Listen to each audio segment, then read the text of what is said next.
en donde tenemos por ahora presentes a todos los ponentes, menos al doctor Raciati, que presumimos que llegará tal vez un poquito más tarde. No quiero perder el tiempo explicando las reglas, que como ustedes saben son muy estrictas, pero prefiero que sean ustedes los que aprovechan el tiempo y no de otra manera. Vamos a tratar de que todos puedan exponer y todos puedan hacer sus comentarios y también al final los ponentes tengan un pequeño espacio para a su vez responder. Tenemos que terminar a las 15:50. Empezamos con un poquito de retraso, no mucho, así que vamos a dar inicio con el doctor Tomás Arecha, que tiene una ponencia sobre la necesidad de regular el contrato remunerativo de los directores. Esta ponencia del doctor Arecha está en el tomo 3, en las páginas, con anteojos, en las páginas 40 y 27, bueno, no sé. Es la 43, página 43. Tomás, te escuchamos. ¿Se habrá escuchado? Porque yo te tengo que decir... Raciati, tenemos completo. No, yo quiero poner los 5 minutos, así yo tomo... Bueno, gracias María Celia. Sí, yo ya lo... El título de mi ponencia es sobre la necesidad de regular el acuerdo remunerativo en el régimen nacional. Parto de la premisa de que el régimen del artículo 261 sobre la remuneración de los directores es muy complejo, es muy criticado, pero desde mi punto de vista el aspecto más criticable es que toda remuneración debe ser fijada ex post, es decir, cumplidas las funciones y finalizado el ejercicio. Esto se justifica porque el régimen del 261 tiene un límite general, global, respecto a las ganancias del ejercicio y el destino de los resultados. En el derecho comparado no vamos a encontrar una norma similar, digamos, la remuneración ex post solamente está limitada a aquella remuneración que se fije de acuerdo a una participación de las ganancias, en contraposición a nuestro régimen, que cualquier tipo de remuneración, por sea la causa o el método establecido, debe ser fijado una vez cerrado el ejercicio. Este sistema ex post, la pregunta es, ¿imposibilita la existencia de un acuerdo remuneratorio? Mi respuesta es que no. El acuerdo remuneratorio existe en el derecho nacional y lo demuestran los muy conocidos anticipos de honorarios, el régimen de contratación laboral del director o la posibilidad de que el director esté relacionado con la sociedad con un contrato de servicios. Además, esta justificación se da también por las modernas teorías sobre la naturaleza jurídica del vínculo del director con la sociedad, el cual subyace un vínculo orgánico y también uno contractual. En ese orden contractual yo creo que la remuneración tiene ese componente que hace que haya un acuerdo entre la sociedad y el director para determinar probablemente su remuneración. Ese acuerdo, conforme al régimen del 261, es condicionado y aleatorio, es decir, condicionado a la decisión final de la asamblea que lo apruebe y aleatorio por la necesidad de que existan ganancias y el régimen de proporcional entre los dividendos y el resultado del ejercicio. ¿Cuál es la finalidad de este acuerdo justamente? En la práctica, la finalidad de este acuerdo es determinar una remuneración periódica a los administradores. Entonces, a partir de la existencia de ese acuerdo, yo hago un razonamiento en la ponencia sobre qué régimen se aplica de la contratación del director con la sociedad, si es el 271 primer párrafo o es el 271 segundo párrafo. Desde mi punto de vista, se aplica el segundo párrafo del 271. ¿Y esto por qué? Porque este acuerdo remuneratorio, si bien no está regulado, ¿sí? O el hecho que no esté regulado hace que no se traduzca en ninguna decisión orgánica. Es muy común que estos anticipos los conozcamos una vez finalizado el ejercicio. Que la contratación laboral del director, digamos, no conste en ningún acta, ¿sí? O las famosas tareas técnico-administrativas también. No hay ningún acta que las conceda o que delegue esas funciones. Entonces, esa falta de decisión orgánica para mí impone que esa contratación del director con la sociedad se dé a través del 271, segundo párrafo, que impone que haya una decisión orgánica del directorio con participación de la sindicatura y además dar cuenta de ello a la asamblea. ¿Por qué dar cuenta de ello a la asamblea? Y este es el aspecto fundamental, porque la competencia en el régimen argentino de la remuneración es del órgano de gobierno, ¿sí? Y además facilita un régimen de transparencia que es debido, propio y muy necesario en todo lo que es el régimen de la remuneración de los directores. En definitiva, bueno, en la ponencia no ven el desarrollo de por qué adopto esta postura o el desarrollo de por qué los anticipos están tan permitidos, de la ley fiscal, etcétera, etcétera, etcétera. La existencia de esos acuerdos remuneratorios no regulados hacen una falta de transparencia y colaboran en el conflicto societario que se da en el marco de la remuneración de los directores. Propicia también la contratación laboral del director que busca cierta estabilidad remuneratoria en el régimen. Un minuto, doctor. De orden público. Y entiendo que cuando hay una disociación tan grande entre la práctica y la norma, o la práctica tiene que ser modificada, cosa que no va a suceder, los directores van a seguir percibiendo periódicamente su remuneración, porque la lógica económica así lo impone, o la modificación de la norma, que es lo que de alguna manera propongo en mi ponencia. En este sentido, digamos, comparto la propuesta de modificación que hizo el proyecto del 2019, donde se establece la posibilidad de que se establezca una remuneración periódica a los directores que cumplen funciones técnico-administrativas o directores ejecutivos. Comparto también que debe circunscribirse a este tipo de director. Y básicamente, de lege data, entiendo que el acuerdo remuneratorio existe, que ese acuerdo remuneratorio, sea en anticipo, sea contratación laboral o sea una contratación de servicios, tiene que ser aprobado conforme al artículo 271, segundo párrafo, que ese acuerdo va a estar sujeto, va a ser aleatorio y condicionado a la aprobación final de la Asamblea, y de lege ferenda propongo que se modifique el 261 y se permita establecer un marco regulatorio al director que cumple tareas técnico-administrativas, donde se determinen cuáles son esas tareas y cuál es su remuneración, y que tal remuneración fija no esté sujeta, conforme lo dice el proyecto del 219, a la ganancia o a la distribución de dividendos. Gracias. Muchas gracias por toda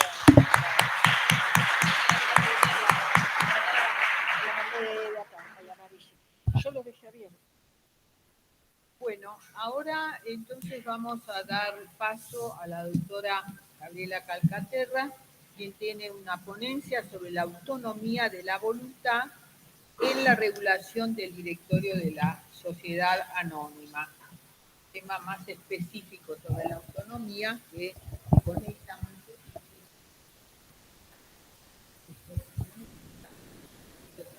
Este tema. Está publicado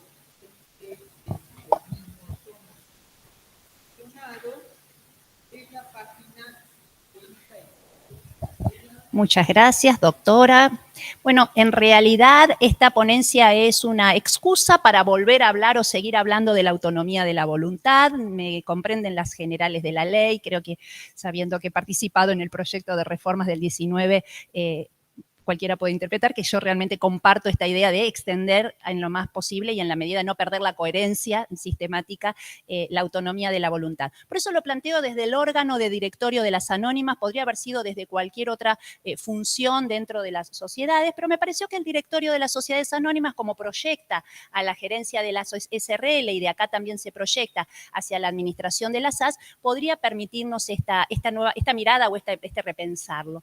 La verdad es que el derecho societario funciona especialmente desde un sistema de autocomposición, porque el organicismo nos manda a tratar de resolver los conflictos por la vía interna societaria y evitando la vía judicial o arbitral y dejándola para la última instancia. Por eso creo que más allá de todo tenemos que tomar coraje y usar la autonomía de la voluntad que la ley nos da. El artículo 167 del Código Civil y Comercial, en consonancia con el 11 de la Ley General de Sociedades, no nos dicen simplemente puede, dicen debe. El estatuto, el contrato deben establecer normas sobre organización y funcionamiento de la administración, representación, gobierno, fiscalización.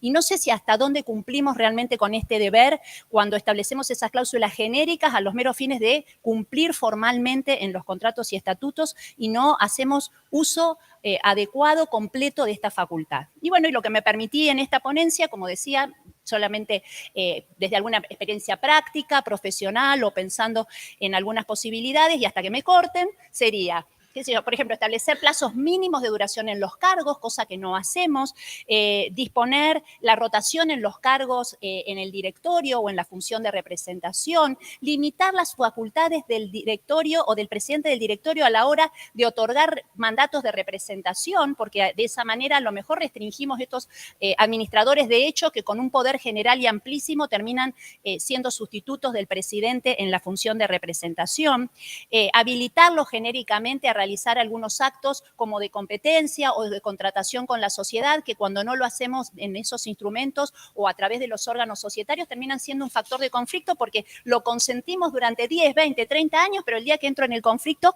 entonces echo mano de este incumplimiento. Regular de buena fe el doble voto, porque el doble voto en un directorio plural digamos, puede funcionar, pero el doble voto en un directorio plural de 2 personas genera directamente que ese directorio pase a ser unipersonal, porque si va el otro a ejercer el doble voto, obviamente yo me quedo en una situación limitada.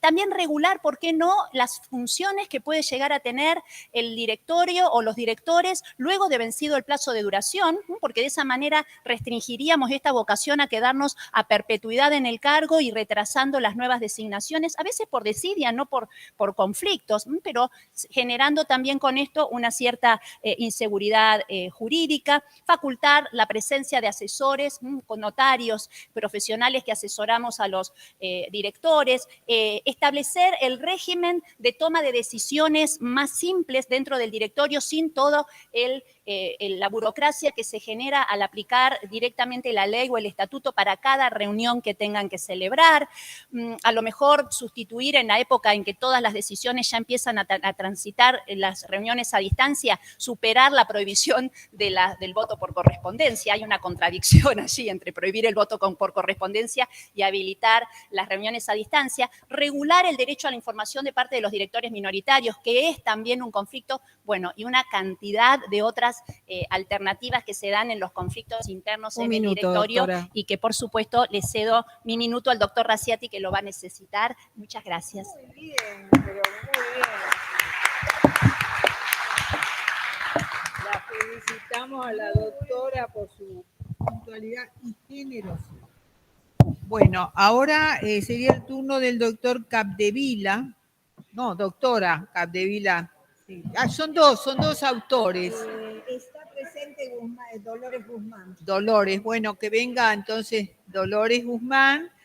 Su ponencia se pregunta, ¿existe delegación de facultades por parte del directorio en el oficial de cumplimiento? Interesante tema, que también mezcla dos cuestiones muy interesantes. Esta ponencia está en el tomo 3, en la página 72. La escuchamos, doctora. Muchas gracias. Y aquí así la toma la cámara. Sí, la confusión se debe a mi coautor, que es Tomás Capdevila, que me ha dejado esta tarea a mí hoy, así que bueno, me van a tener que escuchar a mí este ratito. Bueno, esta ponencia trata sobre esta cuestión que ciertamente combina, si se quiere, 2 figuras, una orgánica y otra, podríamos decir, funcional o legal. Hoy se advierte una tendencia en las legislaciones del mundo en dictar normativas antilavado y anticorrupción que imponen la Constitución o erigen la figura de los oficiales de cumplimiento como estos entes, si se quiere, o responsables no solamente el cumplimiento, sino también el diagrama e implementación de programas de integridad en las distintas compañías, su implementación y su supervisión y cumplimiento permanentemente. Estos oficiales de cumplimiento a veces tienen funciones acotadas a un único país, a veces sus funciones son transnacionales porque siguen la suerte de la legislación que impone, si se quiere, su designación, como por ejemplo las FCPA de Estados Unidos, que sabemos que Estados Unidos tiene una jurisdicción de atracción, o sea que más allá de dónde ocurre el ilícito, o digamos el ilícito de corrupción o antilavado, va a ser llevado a su investigación y a su juzgamiento en Estados Unidos. Entonces, bueno, vemos que esta figura realmente tiene una función calificada, una función muy importante, que si bien podríamos ubicarla dentro del contenido, ¿no? Si hablamos del contenido de los deberes de los administradores, podríamos quizás orientarla más hacia el deber de diligencia, dando por presupuesto y descontado que se trata de un funcionario absolutamente leal, ya que justamente lo que hace es controlar la ética y la lealtad, ¿verdad?, de todos los funcionarios que forman parte de la compañía. Entonces, bueno, al frente de todo este cúmulo de responsabilidades, además está decir que hay legislaciones que inclusive le imponen responsabilidad solidaria a los oficiales de cumplimiento. En Argentina, en Sudamérica en general, salvo Colombia, por ejemplo, no se le impone una responsabilidad solidaria, e inclusive la figura puede ser o no obligatoria, pero hay otras legislaciones que imponen la obligatoriedad de la designación de un oficial de cumplimiento y le imponen responsabilidad solidaria. Entonces, bueno, un poco la pregunta, ¿no?, de quienes hacemos derecho de sociedades, ¿dónde se ubica el director societario, ¿no? Y cómo responde el director societario cuando ya la ley le impone una responsabilidad específica y solidaria a un oficial de cumplimiento, que es un funcionario, si se quiere, externo, no orgánico. Entonces, allí empezamos como a analizar un poquito la posibilidad de delegación, si existía o no una delegación de estas funciones de dirigencia de parte de los administradores o de los directores societarios, y evidenciamos que la legislación también europea, sobre todo la española, ya está tratando específicamente sobre esta posibilidad, la extensión de esa delegación, qué se puede delegar, qué no se puede delegar, cuál es el deber de vigilando que sigue teniendo el director cuando delega funciones, pero está visto que en esta realidad compleja, transnacional, global, que enfrentan las compañías, es necesaria, se vuelve realmente una necesidad la delegación, ya no una opción. Entonces, básicamente, esta pregunta se convierte un poco en certeza en que existe una delegación, aun cuando sabemos que en la estructura de compliance, digamos, sano, el show not the top haría que el oficial de cumplimiento necesariamente tendría que reportar, ya sea un directorio, cuando el directorio es independiente, y si no, ya directamente a los accionistas.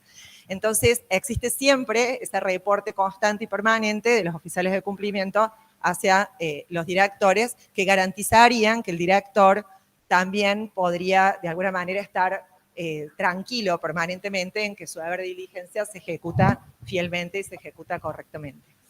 No incluido en la ponencia, pero que mientras estudiábamos y preparábamos o nos preparamos para este congreso. Doctora, un minuto. Sí, solamente planteo un poquito el interrogante, es qué sucede con otra figura orgánica que pareciera tener facultades mucho más, si se quiere, similares o en competencia con las de un oficial de cumplimiento, que sería una sindicatura, ¿no?, una comisión fiscalizadora.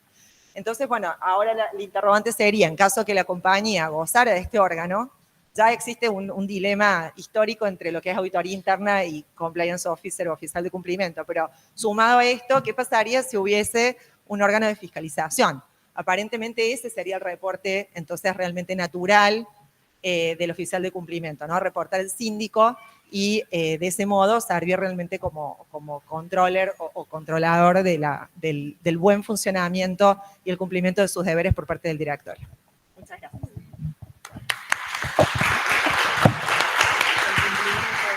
Muchas gracias. Muchas gracias, doctora, además que hizo muy buen uso del tiempo. Patricia Fernández Adriani.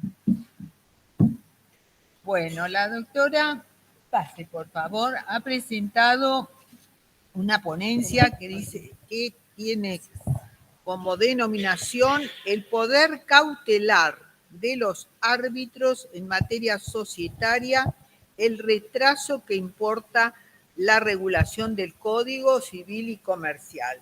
La ponencia de la doctora está en el tomo a que ya nos hemos referido, en la página 109. Doctora, la escuchamos y póngase. Muchas gracias, doctora.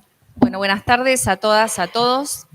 La verdad que este tema debería estar tratado en la comisión que aborda arbitraje, que va a estar un poco más tarde, pero bueno, se ve que no había para englobarlas a todas y la pusieron acá, muy poco tiene que ver con la temática que expone. Esta ponencia lo que busca es identificar que la materia societaria, nadie discute hoy la arbitrariedad de la materia societaria en todos los aspectos. Antes se discutía si las impugnaciones de asamblea cuando involucraba aquellos que sostienen el orden público o los derechos imperativos, pero hoy eso está superado acá en la Argentina y también en el extranjero. Sin embargo, en lo que refiere a las medidas cautelares, que como ustedes bien saben, las medidas cautelares en los conflictos societarios, por lo menos yo soy parte de esa idea, que una medida cautelar dictada a tiempo muchas veces resuelve y ordena de alguna manera el proceso. La regulación del Código Civil y Comercial en la materia, para mí, representa un paso adelante porque transparenta las facultades de los árbitros de dictar medidas cautelares, pero a su vez representa varios pasos atrás. Lo digo porque se mantiene la posibilidad para aquellos que tienen la cláusula arbitral en el contrato de poder recurrir para pedir medidas cautelares tanto a la justicia como a la instancia arbitral. Y si se recurre a la instancia arbitral, el Código Civil y Comercial obliga a bilateralizar la medida cautelar. Y como ustedes bien saben, muy pocas provincias, ¿Podés acercarte del micrófono? muy pocos códigos procesales de nuestro país no exigen la bilateralización. Santa Fe, por ejemplo, exige la bilateralización, pero el Código Nacional y la mayoría de los códigos provinciales no. Entonces, para mí, esto es un punto en contra de las medidas cautelares en el arbitraje. Y el otro punto que creo que representa un retroceso es la materia de la impugnación, es decir, la recurribilidad de las medidas cautelares que se dicten en sede arbitral. ¿Por qué? Porque el artículo 1655 del Código Civil y Comercial dice que se pueden recurrir a la justicia las medidas cautelares dictadas en sede arbitral cuando se afecten derechos constitucionales o cuando estas medidas sean irrazonables. Se imaginan que entra un abanico enorme allí porque casi todas las medidas cautelares potencialmente se podrían afectar derechos constitucionales y porque en lo que refiere a la irrazonabilidad se puede entrar en el mérito del dictado de la medida. Con lo cual pienso que esto conspira contra el arbitraje y contra las bondades del arbitraje. Bueno, gracias. Una maravilla la doctora Capdevila. Bueno, Daniel Mancilla. El doctor Mancilla tiene una ponencia sobre la empresa familiar en busca de su continuidad. Estas ponencias nos han sacado un poquito del eje del tema que veníamos teniendo, que era el de los pactos en relación a la remuneración, pero bienvenidas sean y las vamos a escuchar con mucha atención. Doctor, póngase acá si la cámara lo está. Muchas gracias. Permiso, voy a dar la espalda. Voy a explicar sintéticamente, aunque el título no lo diga, pero por qué sí tendría que ver con lo que escuchamos anteriormente, sobre todo con lo que dijo Patricia. Pensando en la continuidad de la empresa familiar, me surgió la idea de plantear algo más allá de los pactos sucesorios, más allá del 10-10, más allá de eso, sino pensar en la posibilidad de evaluar de manera preventiva el daño, teniendo en cuenta dos situaciones principales. La primera es que cuando hablamos de empresa familiar siempre estamos hablando del conflicto que sucede por la interpolación de los roles, el rol que se cumple dentro de la familia y el rol que se cumple dentro de la empresa. Ese conflicto muchas veces lleva a que quienes están en el rol de director, gerente, administrador y demás, no sean demandados o no sea exigido a ellos de la misma manera como sería con otro, con un extraño, con un ajeno, pensando en lo que decía también Calcaterra. Es por eso, y también teniendo en cuenta que el ciclo de vida de la empresa familiar muchas veces no está considerado de manera proyectiva qué es lo que va a suceder a la desaparición del fundador o de quién era el creador de esa empresa familiar, pensaba, o qué es lo que postula la ponencia y por qué sí tendría que ver quizás con algo de lo que se viene conversando, es cómo podemos preverlo de manera anticipada como para solucionar ciertos conflictos que, aunque no sean la misma reparación que podría ser una vía judicial, sí podría ser a través de la convencionalidad. Pensando en que si nosotros vemos los conflictos, tendríamos 4 formas para cómo reparar el daño, pensando en lo que establece la ley, lo judicial, lo arbitral y lo convencional a través de la cláusula penal. Pensar en esto de lo arbitral, que es lo recomendado, siempre se dice a la empresa que vaya que ponga la cláusula arbitral como para resolver todos los conflictos, más cuando son conflictos familiares, sino que también podríamos hacerlo ahora a través de la convención. La autonomía de la voluntad, pensando en el leitmotiv del Congreso, la autonomía de la voluntad y esta autonomía de voluntad con responsabilidad, entonces decirle de manera preventiva cuáles serían los alcances que tendrían las malas actuaciones, el abuso de poder o la falta de rendición de cuentas. Tomé esos 2 ítems como para desarrollar la ponencia. Con ellos, nosotros tendríamos las 2 funciones así como muy bien rescatadas del Código Civil y Comercial cuando consideramos la preventiva y también la reparatoria. Vamos a prevenir de manera anticipada si nosotros en el contrato establecemos y decimos cuáles serían los daños que queremos evitar. Y acaecidos los mismos, tener que reparar, pero cómo, cuánto vamos a reparar. Entonces, el padre gerente, el tío representante, el hermano administrador, etcétera, etcétera, podrán saber de antemano, en el acto constitutivo y en el estatuto, qué es lo que tendrían que responder y en qué medida y cuánto. Eso es todo. Muchas gracias.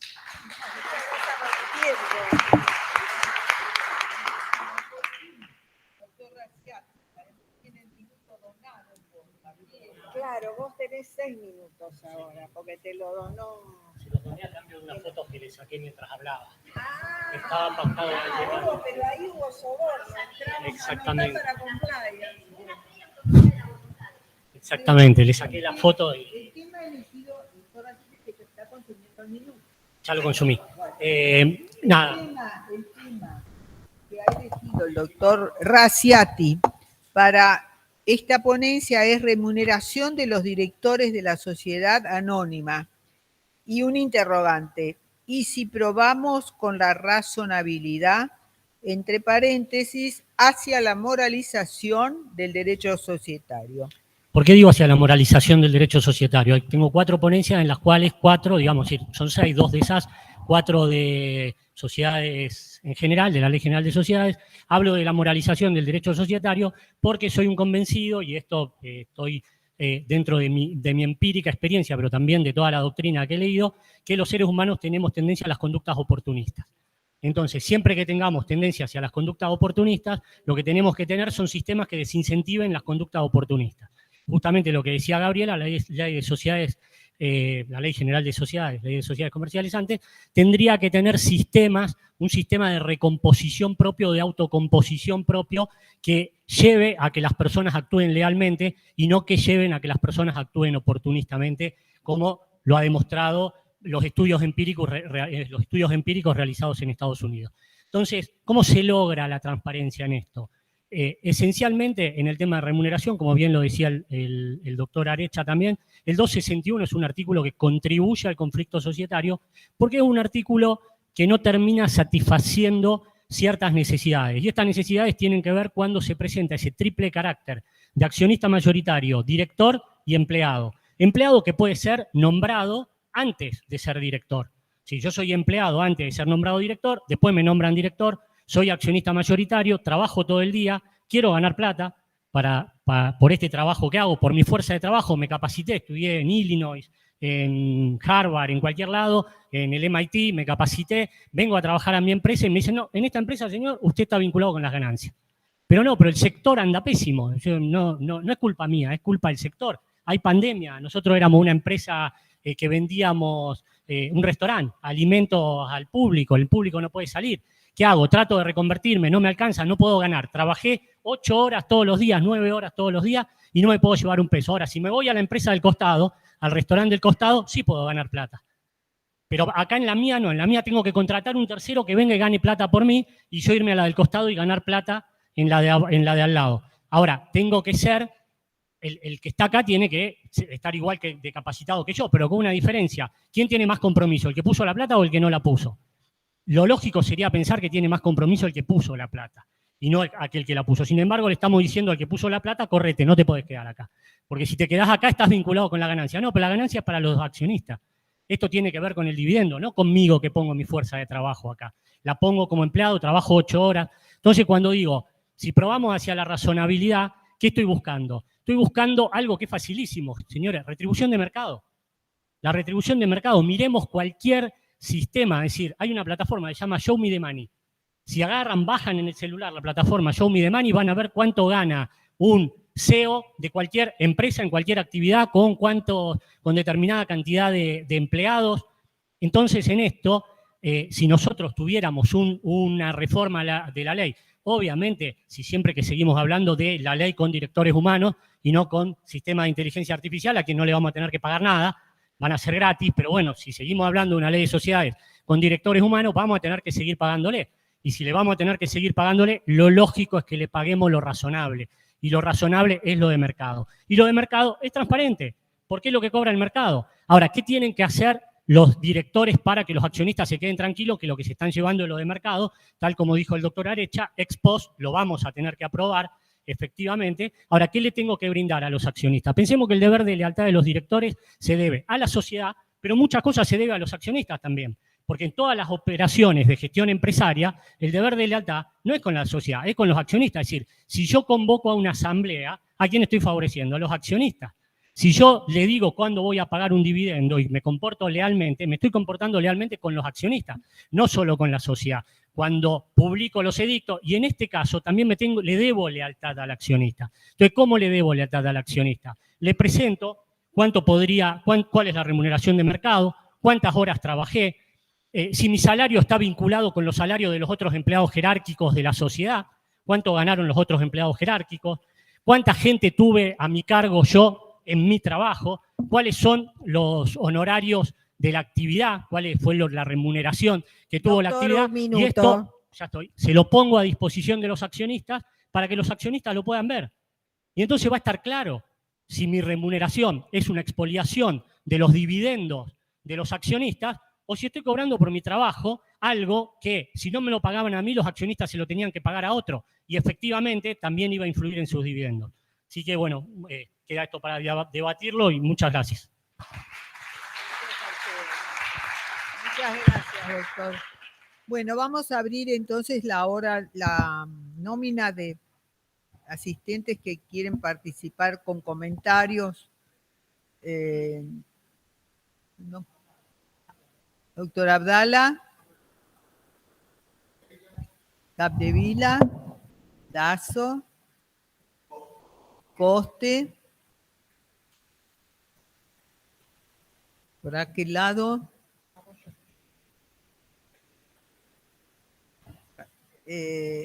Respecto de Raciati, perfecto. ¿Quién más? ¿Alguien más? ¿Usted también respecto de la de Tom? No, eso es otra cosa. Bueno, la doctora y yo también. ¿Cuántos somos? 2, 4, 6. Somos casi 9, creo. Así somos 8. Así que 1 minuto nos da para todos, comenzando por Tiki Masri.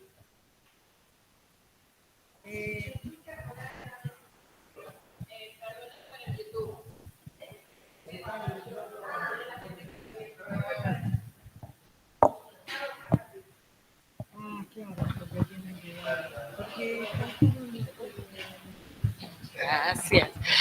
Bueno, lo mío es muy cortito. Yo creo que la judicialización en la empresa de los conflictos en la empresa familiar trae como consecuencia la destrucción de la empresa y la destrucción de la familia. Cualquier tipo de pactos que se puedan hacer previos a llegar a un conflicto judicial van a ser bienvenidos. ¿Para qué? Para la continuidad de la empresa. Con lo cual, pactar en un protocolo familiar, arbitral, o incluir árbitros o amigables componedores son elementos que coadyuvan a la continuidad de la empresa. Otro, más allá de incluir dentro del pacto, que me pareció bárbaro lo que vos planteaste, yo creo que otros métodos para evitar conflictos es incluir remuneración, métodos de remuneración, métodos de evaluación de las acciones al momento de la incorporación o receso de... Perdón, bueno, ya terminé. Sigue Abdala.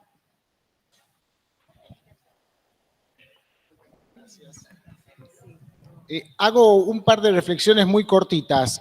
La primera en relación a la ponencia de Arecha y también vinculada a la ponencia con el doctor Raziati.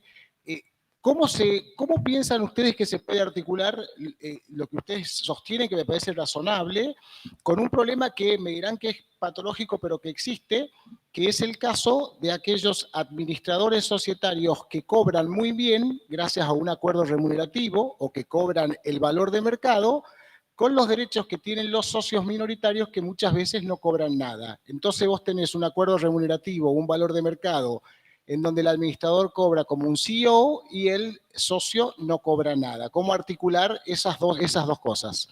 En relación a lo que decía Gaby Cacacterra, quisiera consultarle cuál era su visión con respecto al tema del doble voto de Ley Lata, o sea, si vos pensás que el doble voto hoy de Ley Lata es una cosa que pasa un control de constitucionalidad. Y el segundo tema que mencionaste, Gaby, es el tema de la manutención inercial de la función de los administradores societarios. O sea, vencido el término, se Ya mantiene... está, doctor. Con eso termino. ¿Puedo terminar? Si se vencido el término, ¿cómo se hace con la manutención inercial? ¿Si se mantienen o no se mantienen? Si la propuesta tuya es de no mantenerlos. Gracias.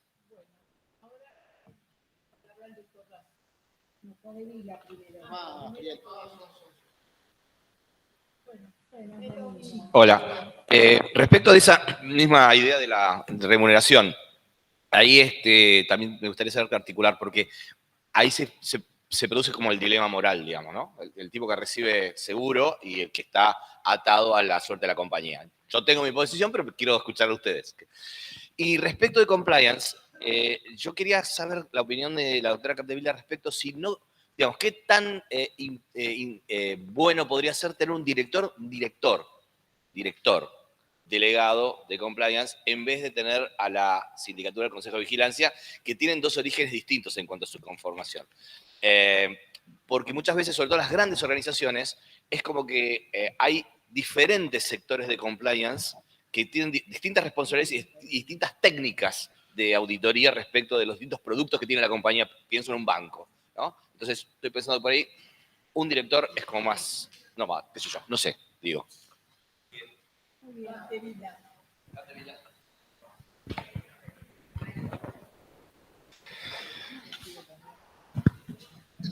El comentario alude a la ponencia de los doctores Arecha y Raziati, con las que concuerdo y los felicito por su calidad.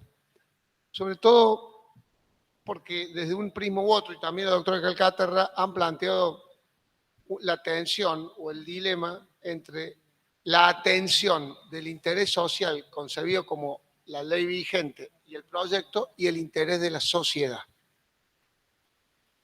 De una forma u otra, Tomás y Hernán explicitaron que el deber de lealtad juega hacia los accionistas. Y ahí la pregunta o el comentario es, supuestamente esto es indisponible, norma imperativa. En caso de conflicto entre el interés social y el interés de sociedad que surge, que se presenta con mucha más habitualidad o mucho mayor habitualidad de lo que se supone. Ya está el minuto, doctor. ¿Cómo se resuelve y cuál se prioriza? Les vamos a agradecer que sinteticen un poquitito más porque estamos un poco retrasados. Ahora es el turno del doctor Coste.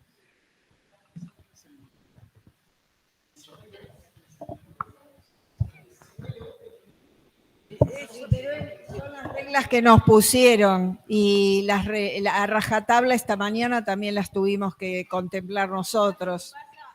Deberíamos llegar a estos 4 minutos, es nuestra responsabilidad. Como empezamos 10 minutos después, vamos a extenderlo hasta las 4. Pero lamentablemente está así, doctor. Yo no es que esté en desacuerdo con lo que usted plantea. No, pero no perdamos tiempo. Doctor Costa. Voy a usar mis 20 segundos que me quedan. No. Me refiero a la ponencia de Patricia Fernández Andrés, que estoy totalmente de acuerdo. Es fundamental. Yo lo vivo como árbitro del Tribunal Arbitral del Colegio de Abogados de Mar del Plata. Sobre la cuestión de la apelabilidad, nosotros tenemos en el reglamento la renuncia expresa a apelar cualquier clase de decisión y no tuvimos ningún inconveniente nunca con medidas cautelares y la jurisprudencia y los tribunales marplatenses son muy reacios a revisar nuestros laudos. Eso es muy bueno, nos hemos juntado con ellos muchas veces para analizar estos temas y no tienen ningún interés en revisar las sentencias arbitrales, les parece algo que ayuda a la justicia en su totalidad. Con ese tema, con un poco de estar en tribunales o recurrir para el arbitraje a tribunales institucionales ayuda por el vínculo con la justicia. Y si el reglamento está bien redactado, no debería haber inconvenientes con el tema de la apelación de las medidas cautelares. Y lo que es fundamental, que decía Patricia, es el tema de la traba de las medidas sin recurrir a la justicia. Nosotros lo hacemos en los casos en los cuales no es necesario el uso de la fuerza pública. Y hay un montón de casos en los que se puede. Anotamos medidas y los registros las inscriben en el registro de la propiedad automotor constantemente, no hay que pasar por la justicia. Lo mismo con el embargo de haberes. Lo que digo es, se puede. Bueno. Muchas gracias, doctor Coste. Ahora, Arecha. No, pero ¿sabes? Compramos Después, bueno. Bueno, entonces ella es ponente. Ella es ponente, es unos minutos más porque ya terminamos. Yo voy a ceder, que pedí el uso de la palabra, la voy a ceder. Y la doctora y Tomás. No, hago yo. Entonces, vos te anotaste para... yo hice lo mismo. Bueno, yo solamente 2, y me voy a poner para que no digan nada el timer. Bueno, Dolores, para mí tu ponencia excelente, una cosa que va en lo que dijo también Dazo, como el oficial de cumplimiento antilavado, y lo dicen las normas de prevención del lavado de activos, debe ser un integrante del órgano de dirección. Yo creo que la solución sería que también fuese un director el oficial de cumplimiento de compliance. Después discutimos los otros temas de fiscalización que da para mucho, pero eso quería acotar nada más y corto porque si no... Bien, ahora los ponentes pueden hacer sus reflexiones. La doctora en primer término porque tiene un compromiso. Doctora. Hola, ahí está. Sí, perdón, pero soy secretaria en otra comisión. Bueno, en realidad, lo que hay que priorizar en el oficial de cumplimiento es la autonomía y la independencia. Por ende, en realidad, bueno, puede que no esté informada, pero tiene que reportar al directorio o al gerente general digamos, claro, dependiendo de la legislación por eso aplicable, hay que también acomodarse para estar en compliance con la legislación. Pero me parece que es cierto en el sentido en que si estamos diciendo que hay una delegación del deber de diligencia por parte del directorio en el oficial de cumplimiento, que es quien realmente tiene la expertise, el conocimiento, etcétera, para llevar adelante esa tarea, que le reporte al directorio en primer lugar y si tuviese conflicto de interés con el director, ya tendría que escalarse a la asamblea, digamos, a los accionistas. Por eso es que la figura del síndico se presenta como con el interrogante de si el síndico podría eventualmente sugerir, hacer sugerencias, recibir informes o de algún modo participar en fiscalizar alguna conducta del directorio que esté en tela de juicio, que esté de alguna manera incumpliendo alguna normativa, ¿no? Pero la prioridad siempre es la independencia. Muchas gracias, doctora. Sí, en primer lugar, un comentario para Hernán. Comparto su ponencia. Creo que el precio de mercado se incorpora a través del principio de adecuación. que las normas de la Comisión Nacional de Valores lo contemplan, y por un estudio que hice de campo sobre todas las remuneraciones aprobadas en las sociedades que componen el Merval en los últimos 5 años, todas adoptan bajo el principio de adecuación remuneraciones que son realmente prudentes. El promedio es 1,1% de las ganancias en los 5 ejercicios por todas las sociedades del Merval. Entonces, me parece que el camino es por ahí conforme vos lo planteás.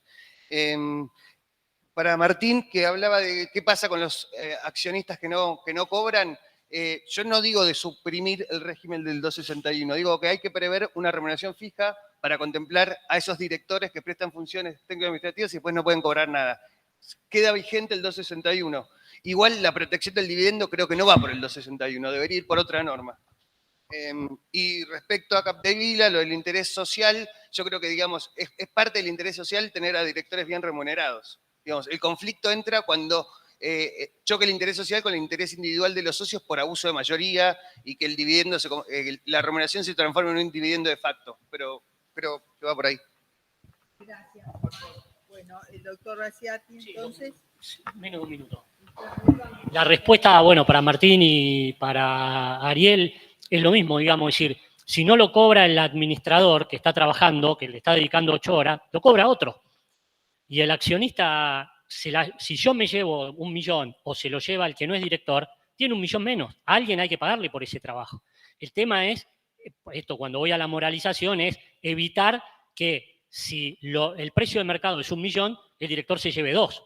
Que esto es lo que muchas veces pasa, digamos. Y esto les robo un minuto. ¿Qué genera el 261? Que cuando los directores no pueden cobrar y trabajaron todo el día, generen comisiones especiales para el ejercicio siguiente. O si no, lo otro que pasa es que pongan directores de asiento y ellos se queden como gerentes. Con lo cual ya nadie les toca su remuneración. Entonces, estas son las cosas que nosotros tenemos que evitar. Si nuestra práctica profesional nos muestra que esto pasa todos los días y estos casos llegan a los tribunales, no podemos seguir igual.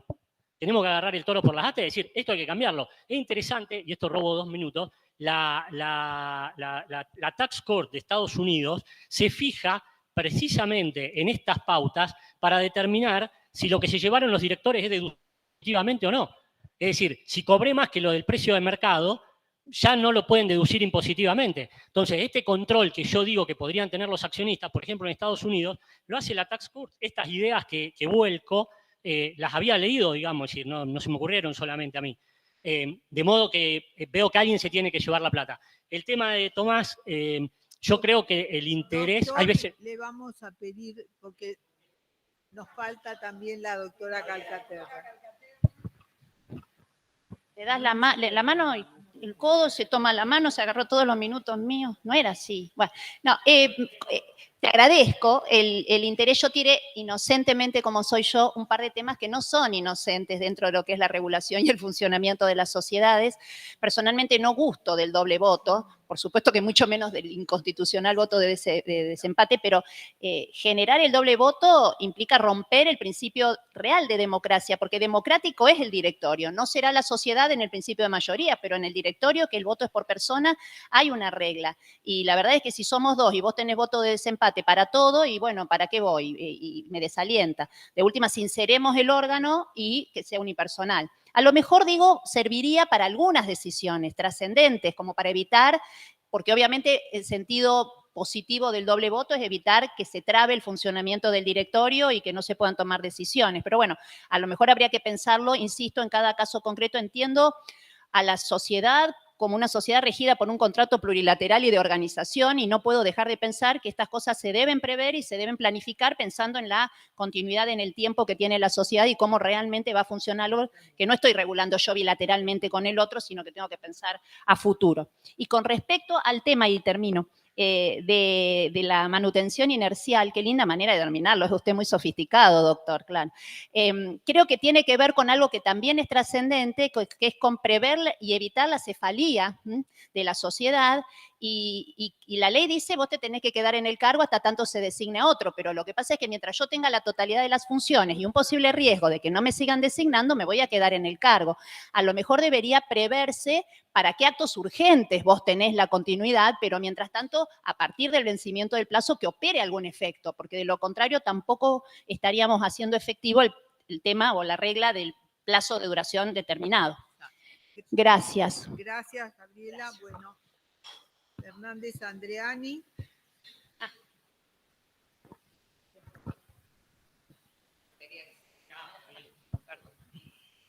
Bueno, solo decirle a Diego, concuerdo plenamente, el Tribunal Arbitral de Mar del Plata es el más prestigioso que tiene la Argentina en el interior de la República Argentina.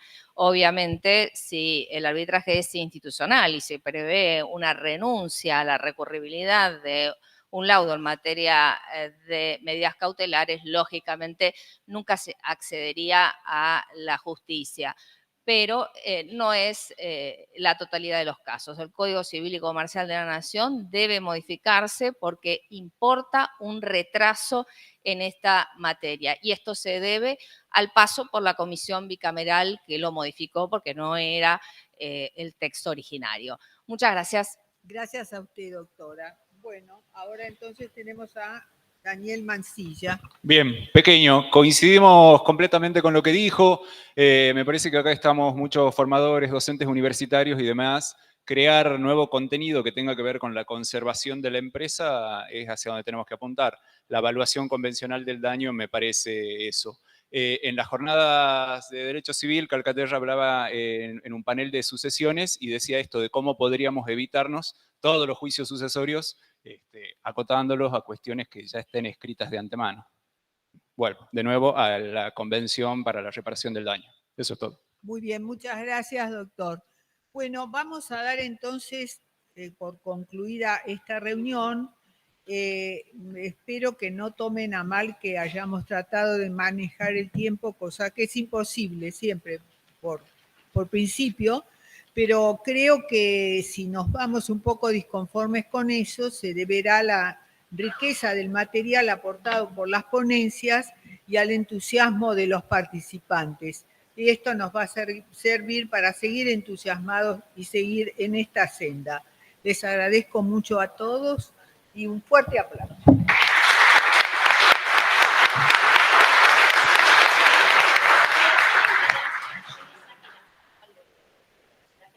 Sí, por favor. Pero sí. Vení, me saco una foto. Pero ahora seguramente vendrán.